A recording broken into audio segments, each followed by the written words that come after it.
Acts 14. And it came to pass in Iconium that they went both together into the synagogue of the Jews, and so spake that a great multitude both of the Jews and also of the Greeks believed. But the unbelieving Jews stirred up the Gentiles, and made their minds evil affected against the brethren. Long time therefore abode they, speaking boldly in the Lord, which gave testimony unto the word of his grace, and granted signs and wonders to be done by their hands. But the multitude of the city was divided, and part held with the Jews, and part with the apostles. And when there was an assault made both of the Gentiles and also of the Jews with their rulers, to use them despitefully and to stone them, they were ware of it, and fled unto Lystra and Derbe, cities of Lycaonia, and unto the region that lieth round about. And there they preached the gospel. And there sat a certain man at Lystra, impotent in his feet, being a cripple from his mother's womb, who never had walked. The same heard Paul speak, who steadfastly beholding him, and perceiving that he had faith to be healed, said with a loud voice, Stand upright on thy feet. And he leaped and walked. And when the people saw what Paul had done, they lifted up their voices, saying in the speech of Lycaonia, The gods are come down to us in the likeness of men. And they called Barnabas Jupiter, and Paul Mercurius, because he was the chief speaker.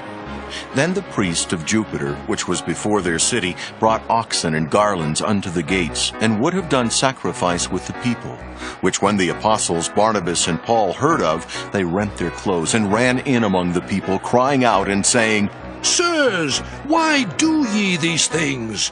We also are men of like passions with you, and preach unto you that ye should turn from these vanities unto the living God, which made heaven and earth and the sea and all things that are therein, who in times past suffered all nations to walk in their own ways.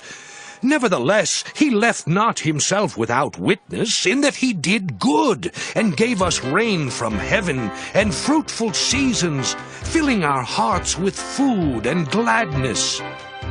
And with these sayings scarce restrained they the people, that they had not done sacrifice unto them.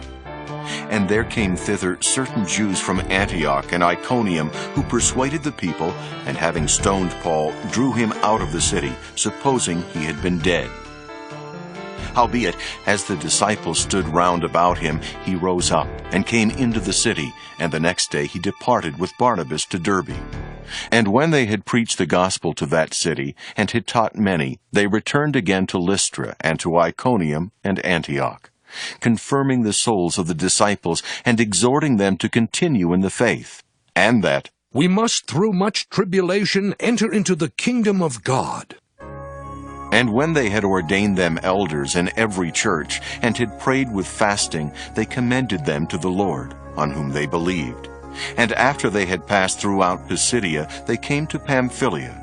And when they had preached the word in Perga, they went down into Attalia, and then sailed to Antioch, from whence they had been recommended to the grace of God for the work which they fulfilled. And when they were come, and had gathered the church together, they rehearsed all that God had done with them, and how he had opened the door of faith unto the Gentiles.